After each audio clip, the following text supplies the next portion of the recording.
that's fine. Sorry, go ahead. Now, what I wanted to ask here is, in addition to that question, is when I was looking at the Veda, and I memorized the Hindu, the Sanskrit, just to, yes, a little bit of it, not all of it, where it says in the Upanishads. The Upanishads is part of the literature that is acceptable in the Hindu tradition. I think it's in the sixth chapter, in the fourth section, in the first verse, it says Ikam Ividityam. So where it says that God is one without a second. Right. And it's also mentioned, in it's also mentioned in the Vedas, in Ajurveda, in the 32nd chapter, in the second verse, that God has no image, there's no likeness of God.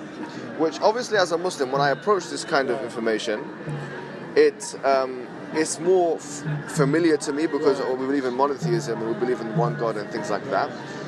So how would you reconcile the fact, this is my question really, that the Vedas and the Vedic literature in general make it very clear that you should only believe in one God on the one hand, but then there are these mentions of multiplicity of gods in the Vedic literature? Right. Well, first of all, the idea is that God has no material form, like we have a material form, which is temporary and defective in so many ways, but He has a spiritual form. So when there's a reference to God as not having a form, it's meaning He doesn't have a form like ours. What about the other reference that He's one without a second? How would you deal with that? That's true.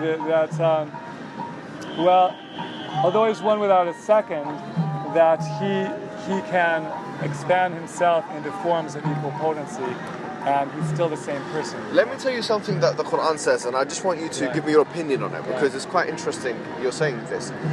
In the Quran, in the 23rd chapter, in the 91st verse, if I'm correctly remembering, it makes the argument that had there been more than one God, that each of those gods would fight one another for the ultimate dominion, or for the ultimate, so they will be fighting each other.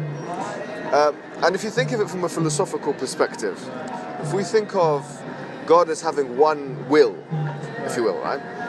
What makes God God is the fact that He is able to put everything underneath Him, as you mentioned before with Vishnu, Krishna, isn't it? So the fact that He is able to subordinate everything else, and that He is the ultimate power and the ultimate will. In other words, no will can supersede His will. Do you see what I mean? So the question of how could it be the case that there is more than one God, I guess my question to you is, how could it be the case that you can have more than one ultimate God which has more than one ultimate will? Wouldn't the wills contradict each other? Well, see, when you have Krishna expanding into Vishnu, the same person is manifesting multifariously. So it's not a question of multiple beings, but a being with multiple forms acting in different ways. So are you talking about like pantheism, if you will? No, because he's the same person. Right. So you're There's not espousing a difference pantheistic between Krishna and Vishnu. So you don't believe in pantheism, or do you believe in pantheism? See, I think pantheism is where God is sort of spread out everywhere. Yeah. So the idea is that we don't believe in pantheism. We believe that God is spread out everywhere, but He doesn't lose His identity as a supreme person. And once again, are you talking about Krishna here, or are you talking about? Vishnu, okay. Krishna. Then. So all right. But there's a term known as Vishnu Tattva, which refers to the category of God. So why would it say then in Avajurved, in the 32nd chapter in the second verse, that there's no image of Him, and we see so many images here in the Hindu tradition? Well, there's like I say, there's God has no material form. So when God is described as without form, it means He has no material form. So you do believe in a God? There's other places where it's described that God has a spiritual form. Right. And even in the Christian tradition, there's an idea that we are created in the image of God, which implies that God has an actual form.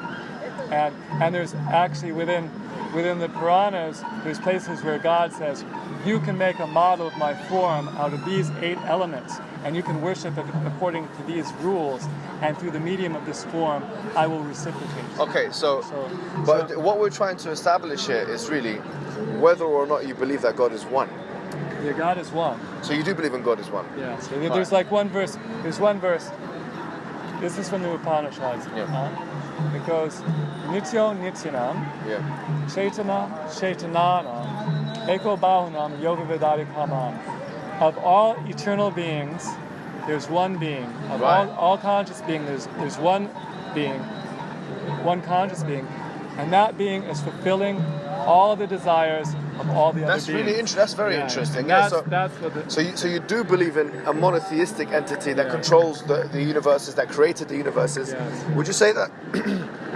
Would you say that God is most merciful and all powerful and potent? Yes. And would you ascribe those traditional sort of Abrahamic attributes of God that you'd find in the Abrahamic religions to your idea of God, your concept of God? To Krishna or Vishnu, whereas this Brahma and Shiva, they are just in the same. They're in the category of Jiva Tattva, which means. Do you believe in these? Just to cut you and ask you before this question comes out of my mind. And this might seem like a funny question, but once again, you have to appreciate that we're coming from a different. For sure, right. For sure. So you know these. So like for example, Ganesh and the elephant god and all of these gods. Do you believe that they are actual beings, that they actually existed, that they are real? That's how they're described, and it's described that people interacted with them at different times, but generally not at this time, because at this period in time they're not. The people aren't qualified to worship them. They're not worshipped properly. Okay, so therefore they don't appear. So are they real or not? They're real, but they're not. They're not on the level of God. They're all subordinate to God. Okay, so that's interesting. So we both believe in an entity that has everything as a subordinate. Right. Yeah. So God is the entity that has everything else as a subordinate. Right. So I think that's an how interesting. Krishna is described. Yeah. So I think that's a point of agreement. Yeah, that's a main point of agreement. So would you say that let me tell you our perspective, right? Because the way we say it is this: just once again, just to give you our insight, we say that we believe in one God. Right. That one God is separate from the creation inextricably, like in his actual essence. Right. So, for example, God is all-knowing. We believe that God is all-knowing, He's all merciful, but His mercy and knowledge is everywhere, but that He Himself isn't inextricably everywhere like that. Yeah, so He's not within me and He's not within you, which is an important way to understand the difference between God, the Creator, and the creation. That's the first thing we would say. The second thing we would really say is that this one God, who's all-powerful and is merciful and is the Creator of the heavens and the earth, that He, the purpose of life, we would say, there is a purpose of life, and that the purpose of life is to, first of all, come to realize this God, and secondly, come to worship this God. So really, this is it. So to know this God and to worship this God. Once that's been established, then you should follow the God's rules. And we would ask, where does God's rules come from? So we would say once again that, I'm not sure if you've heard this before, but we believe that one God has sent many messengers.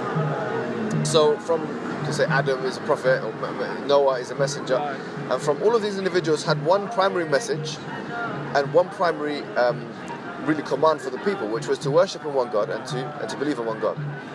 So the purpose of life, in a nutshell, from an Islamic perspective, is to worship God. And that one God that created me and that created you, that one God that is all-powerful and all-knowing, and all these kind of things. Would you say that makes sense, considering where you're coming from? Yeah, that all can be supported by Bhagavad Gita. Yeah, so it does make sense. Interesting. So basically, Krishna says four things: think of me, become my devotee, worship me, and offer homage to me. So those four things. All right.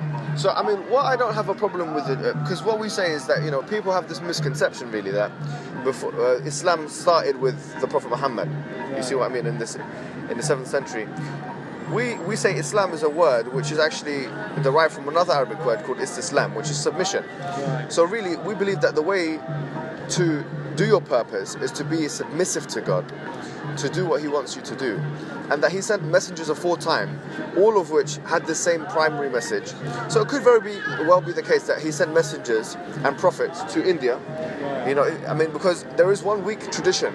It is weak, but it's an interesting tradition that says there's 124,000 prophets that were sent aforetime, and each to their own people in their own time. So it's very, very conceivable to suggest that maybe there was a prophet that went to India, and he spread the message of God, and then that message, which is the Mabarat, for example, or the word God's word, then became changed, became a little bit, corrupted. I mean, I'm not saying that Hinduism is, this is the thing. I'm not saying that some of the verses you've mentioned I really associate with them. So I'm not saying Hinduism is all wrong. I'm saying there's some parts of it which are right and some parts of it which are wrong, which I think you could identify with as well.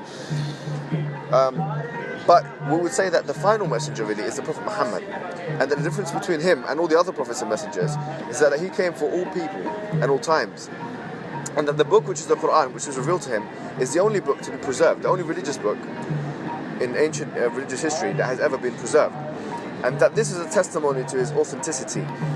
Yeah. So just a quick question: would you say that this is a conceivable belief system where all of these prophets and messengers came with that same message, and that they told their people to believe in one God and worship in one God? Yeah, basically. Our spiritual teacher actually says something about that in one of the purports in the Bhagavad Gita, which is very much along the lines of what you say. I have Bhagavad Gita on my phone. That's interesting. Yeah. I think we should all have a Bhagavad Gita, on our phones. Just to download Gita Base. Go to gitabase.com. Nice. Any other websites you want to advertise here, my friend?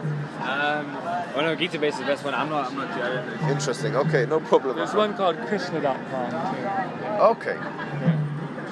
So, and also there's Quran.com, man. Really? There is. Might as well throw that in. Is there? Yeah, Quran.com. The whole Quran is there. How is it spelled exactly? Quran.com. It's interesting, for any person who wants to see what the Quran says in English language.